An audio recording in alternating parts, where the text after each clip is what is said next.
Conseil des ministres s'est réuni ce mercredi 18 avril 2018 sous la présidence de M. Patrice Talon, président de la République, chef de l'État, chef du gouvernement. Les dossiers examinés au cours de la séance se présentent comme suit. Au titre des mesures normatives, le comité de bassin hydrographique. Le Conseil a adopté le décret portant attribution, composition et fonctionnement des comités de bassin hydrographique. Ces comités ont pour objet de débattre des grands axes de la politique de gestion des ressources en eau et de définir de façon concertée les modalités de protection des milieux naturels aquatiques à l'échelle du bassin hydrographique. Réforme du comité produit intérieur brut, tableau des opérations financières de l'État. Cet organisme a été créé dans le but d'assurer la cohérence des informations à caractère économique et financier. Il s'agit de celles qui sont fournies par divers services publics et d'autres qui proviennent de stratégies sectorielles et politiques économiques à mettre en synergie avec le programme d'investissement public. Mais après plus de 15 années d'existence, il urge de le réformer pour tenir compte, premièrement, des changements intervenus dans l'environnement institutionnel et dans l'organisation administrative des ministères. Deuxièmement, de la nécessité de le dynamiser par l'élargissement de son champ d'action pour y intégrer de façon précise les questions relatives au cadrage macroéconomique et aux statistiques des finances publiques. Troisièmement, du besoin d'introduire plusieurs étapes de validation formelle des données économiques et financières avant leur publication. Le Conseil a marqué son accord pour la modification du décret numéro 99-223 du 4 mai 1999 portant création, attribution, composition et fonctionnement du comité produit intérieur brut, tableau des opérations financières de l'État. Ce faisant, le nouveau décret transforme cet organisme en comité produit intérieur brut, tableau des opérations financières de l'État, cadrage macroéconomique. Le dit comité, présidé par le ministre chargé des Finances, procédera à l'examen et à la validation des travaux techniques effectués par les sous-secteurs techniques avant leur publication. De même, les travaux relatifs aux statistiques de finances publiques, aux statistiques du secteur réel, à l'analyse conjoncturelle, ainsi qu'au cadrage macroéconomique et budgétaire seront également soumis à validation. Communication. Au titre donc des communications, le Conseil a connu des dossiers suivants. Premier dossier, malversation constatée dans la gestion des cantines scolaires. Le gouvernement, préoccupé par le relèvement du niveau de fréquentation de nos écoles, a relancé dès la rentrée 2017-2018 les cantines scolaires, en partenariat avec le Programme alimentaire mondial. Un nouveau mode de gouvernance a donc été mis en place et un comité de suivi en assure le contrôle. Des séances de sensibilisation de tous les acteurs impliqués dans la gestion des cantines ont été organisées conjointement par le comité de suivi, le Programme alimentaire mondial et le ministère des enseignements maternels et primaires à l'endroit de plus de 2500 acteurs de l'école pour les habiliter aux 10 modes de gestion. Malgré ces dispositions, les missions de contrôle du comité, organisées en octobre et novembre 2017, ont révélé des cas de malversation, notamment des détournements de vivres impliquant plusieurs directeurs d'école. Leur mode opératoire consiste généralement à majorer l'effectif des enfants inscrits à la cantine pour justifier d'une sortie plus importante de vivres, notamment le riz, le haricot et l'huile. Les auteurs de ces fraudes se chargent ensuite de récupérer la différence pour leur propre compte et en partagent avec leurs complices. La liste des mises en cause et les quantités de vivres détournés se présentent comme suit. Emmanuel Yansounou, de l'école primaire publique Tokoli, dans la commune de Tori-Boussito. L'intéressé a déclaré 347 écoliers au lieu de 312 et a détourné 9 sacs et 24 kg de riz. Charlemagne Akbadian, de l'école primaire publique Loto Denou, dans la commune d'Alada, ayant déclaré 294 écoliers au lieu de 205, il a réussi à détourner 187 kg de riz, soit 6,23 sacs. Xavier Roussa, de l'école primaire publique Yokbo Centre, dans la commune de Zé. En majorant l'effectif de son école, il a opéré la sortie frauduleuse de 6,5 sacs de riz, 1,5 sacs de haricots et 3 bidons de 4,5 litres d'huile. Il a reconnu avoir déjà distribué une partie du butin à 2 de ses collaborateurs et le reste des vivres était soigneusement caché dans son placard pour être emporté ultérieurement. William Ponoukon, de l'école primaire publique Kove Kagbahoui, dans la commune de Huyobi. En mentionnant 120 écoliers au lieu de 48, il a sorti frauduleusement 6 sacs de riz, partagés selon ses dires entre les membres du bureau de l'association des parents d'élèves 2, du bureau du comité de gestion 1, ses collaborateurs 1 et lui-même. Komlan Irénée Savi, de l'école primaire publique Bongonou, dans la commune de Komé, déclarant 202 écoliers pour un effectif réel de 160, il a réussi à détourner 86,4 kg de riz, soit environ 3 sacs. Michel Akpo, de l'école primaire publique à Direnlidi, dans la commune de Dassazoumé. L'intéressé a présenté une situation qui a révélé un manquant de 2 sacs de riz et d'un bidon d'huile qu'il a ramené à la direction départementale des enseignements maternels et primaires Colline avant leur retour dans le magasin de l'école. Arthur Nyangessi, de l'école primaire publique Kaoudi Batezoumé, dans la commune de Zanyanado.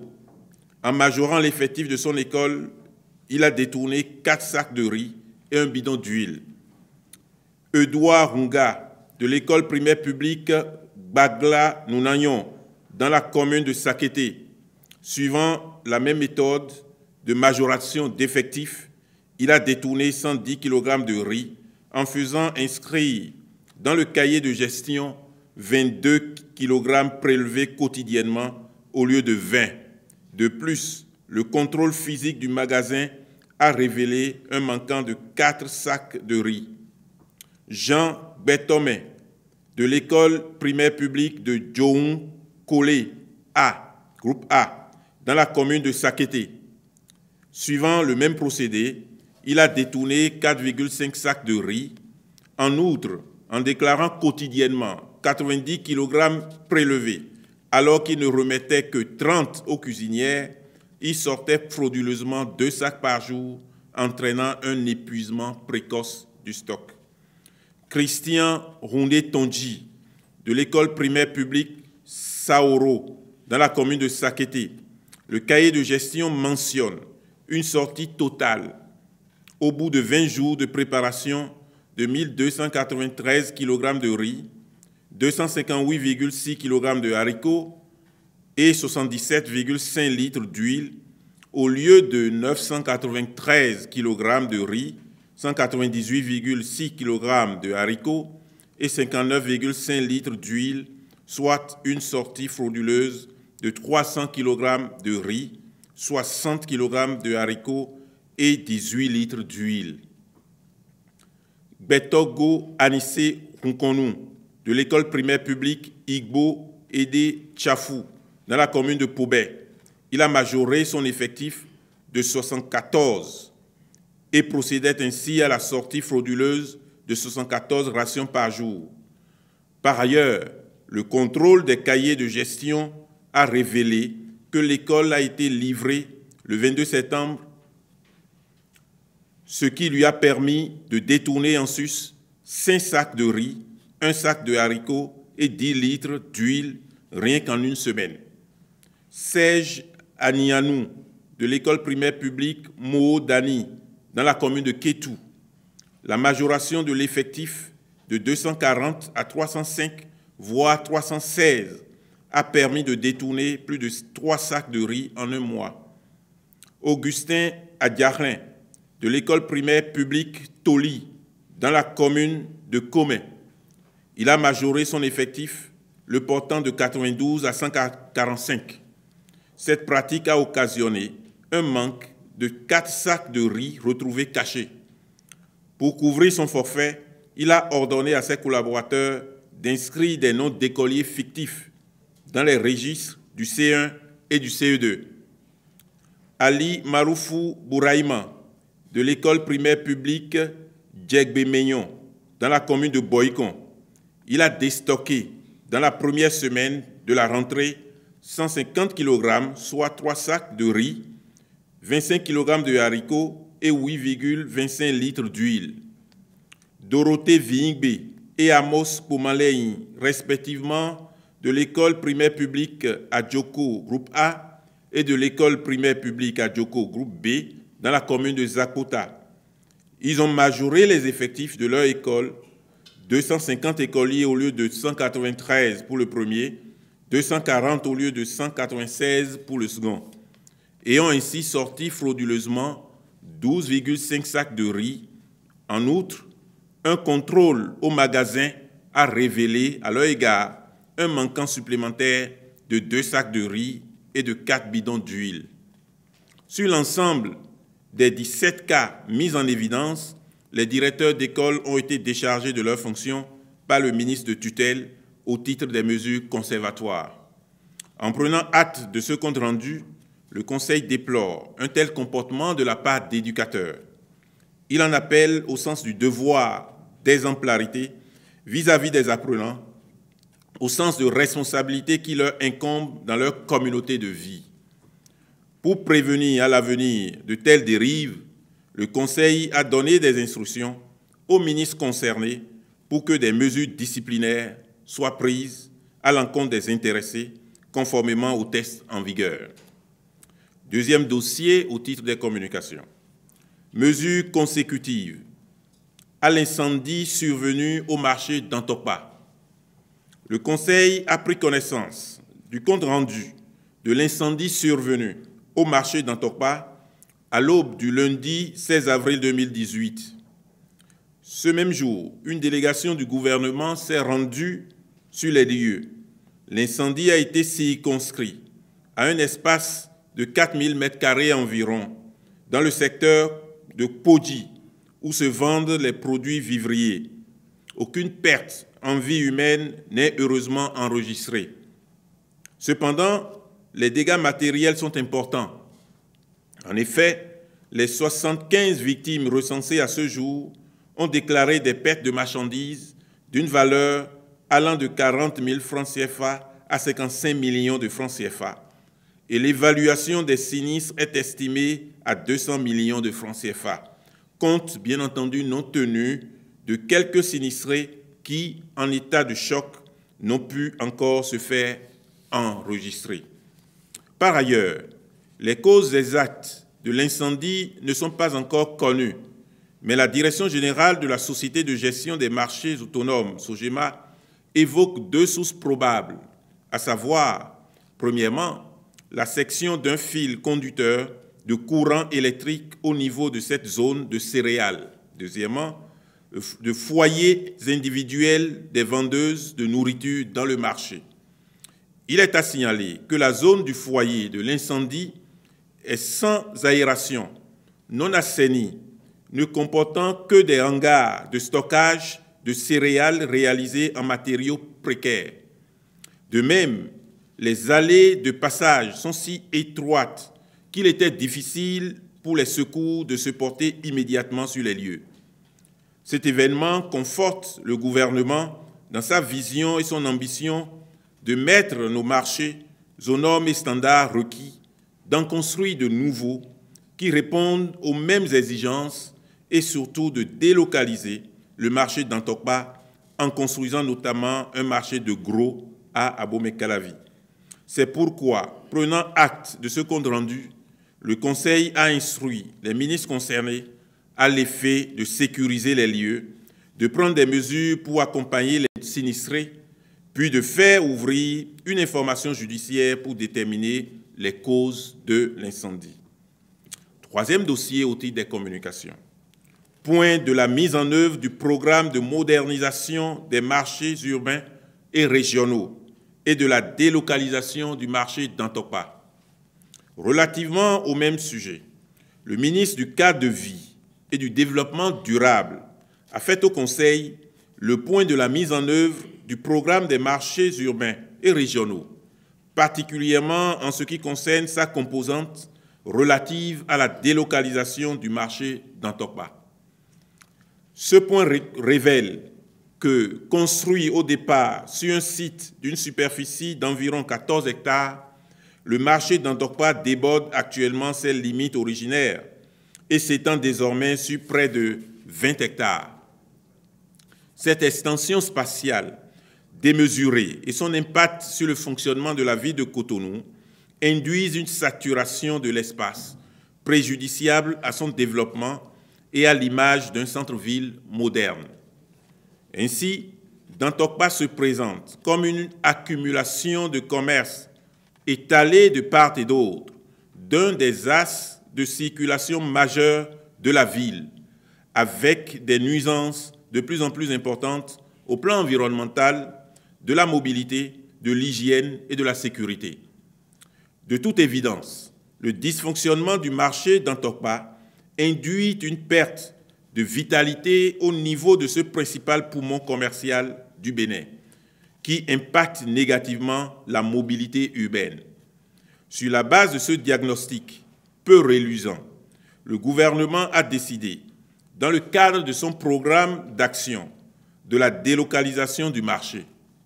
Celle-ci se révèle encore plus impérative et plus urgente au regard de la survenue de ce deuxième incendie en l'espace de 3 ans.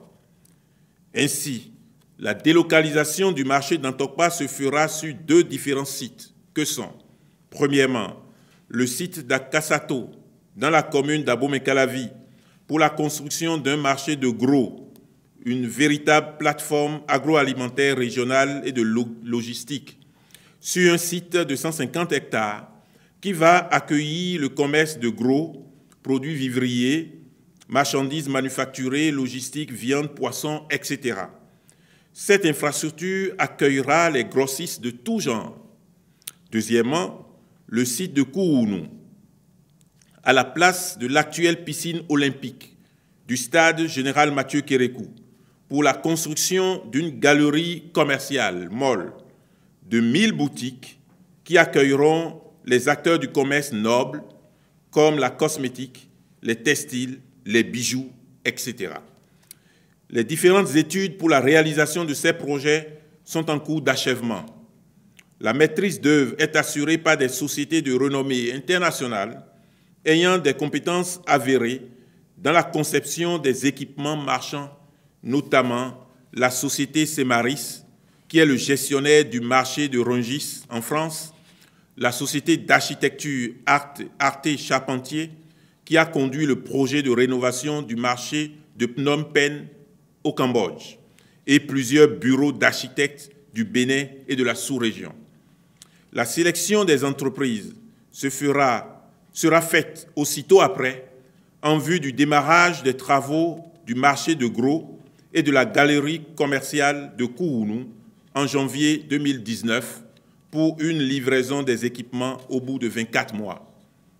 À cela s'ajoute le projet de modernisation des marchés urbains et régionaux de Cotonou et autres villes qui portent sur 36 marchés au total avec une première phase de 20 marchés dont les travaux démarrent en juillet et septembre 2018. Ils permettront d'améliorer les conditions d'exercice de l'activité commerciale de détail et d'accueillir les détaillants en provenance d'Antokpa. En approuvant ce compte rendu, le Conseil a instruit le ministre du Cadre de vie et du Développement durable à l'effet de prendre toutes les dispositions nécessaires pour conduire la mise en œuvre rigoureuse du programme dans le strict respect des chronogrammes établis.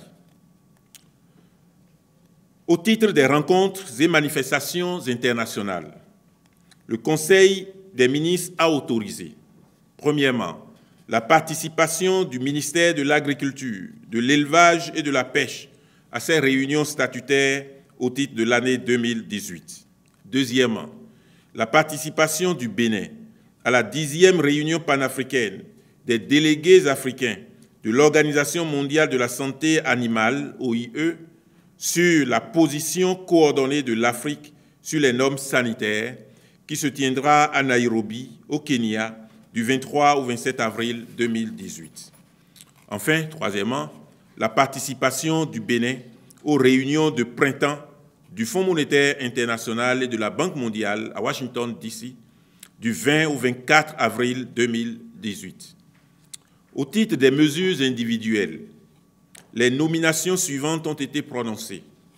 Au ministère de l'Intérieur et de la Sécurité publique, sur proposition du ministre, directeur des transmissions et de la télésurveillance, commissaire divisionnaire de police Mathias Agbotan, secrétaire permanent du comité interministériel de lutte contre l'abus des stupéfiants et des substances psychotropes, commissaire divisionnaire de police Bachirou Sidi Ibrahima, au ministère de l'Agriculture, de l'Élevage et de la Pêche, sur proposition du ministre, conseiller technique aux organisations professionnelles et à l'entrepreneuriat agricole, M. Bernardin Glehuinou, au ministère de l'Enseignement secondaire, technique et de la formation professionnelle, sur proposition du ministre, directeur de cabinet, M. Jean-Benoît Alokpon, inspecteur général du ministère, M.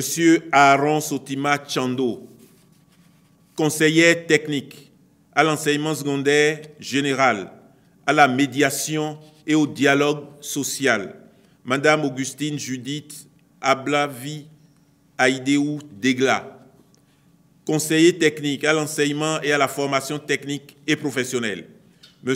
René Mathias Akako, conseiller technique chargé du suivi des réformes et des projets, M. Jacques Evra Charles Aguiadaho, conseiller technique à l'alphabétisation et à la promotion des langues nationales, M. Gbedolo Arnaud Gabriel Baguidi, directeur de la programmation et de la prospective, M. Kofi Kentosu Arsène Zokli, directeur de l'alphabétisation, de la promotion des langues nationales, M. Kofi Charles Maximin Kodia, directeur du Fonds d'aide à l'alphabétisation et à l'éducation en langue nationale, M. Zinsou Marcelin Rounzangbe. Je vous remercie.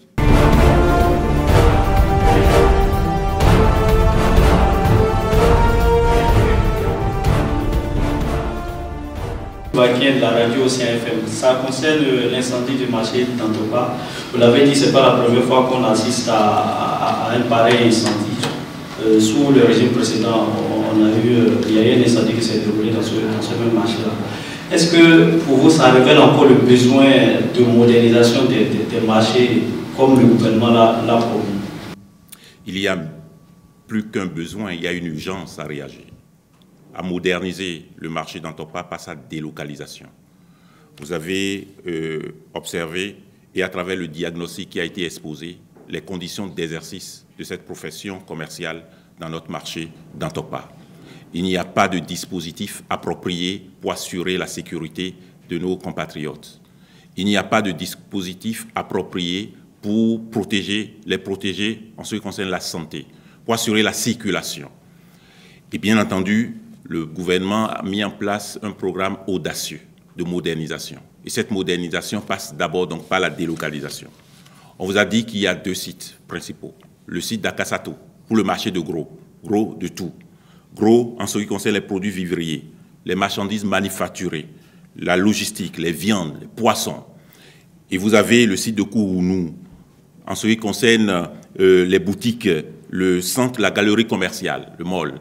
Et de ce point de vue, le gouvernement a mis en place un chronogramme bien précis. Les études sont quasiment achevées et les travaux vont bientôt commencer. D'ici aux environs de 2020-2021, nous aurons déjà cette difficulté dans le passé.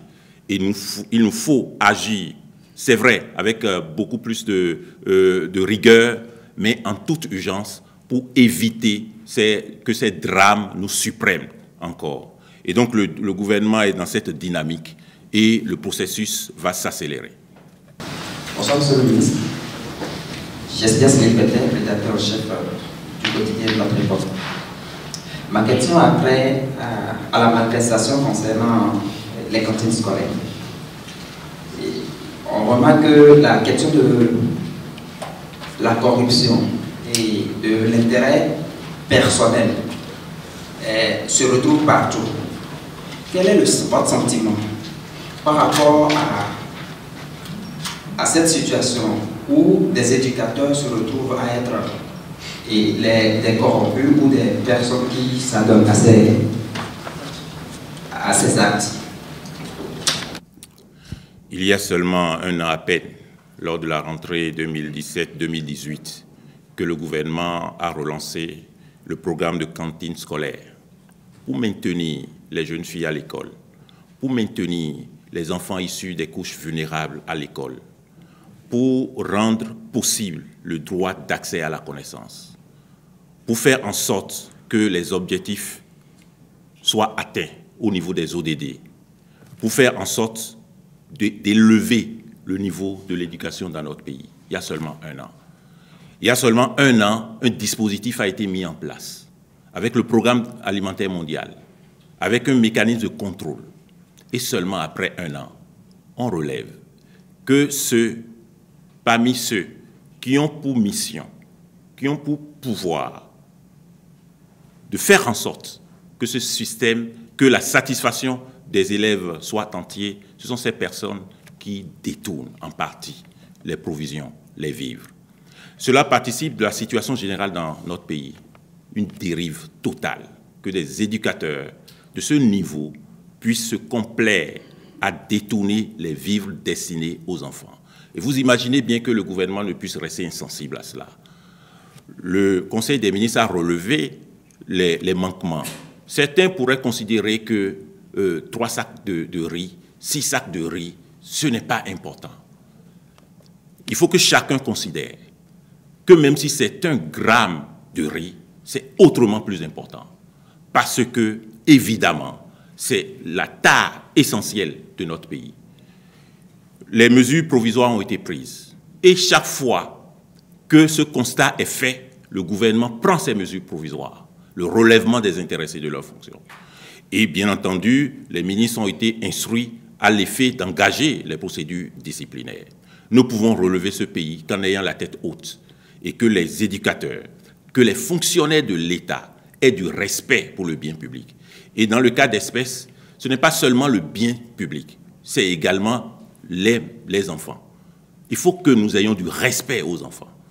Les populations les plus vulnérables n'ont pas accès à l'école à cause d'une pauvreté avancée. Et le gouvernement veut réduire cette pauvreté en ouvrant les cantines scolaires, en confiant ces cantines scolaires sous la responsabilité des directeurs d'école. Qui d'autre pourrait assurer cela? Le gouvernement devrait-il aller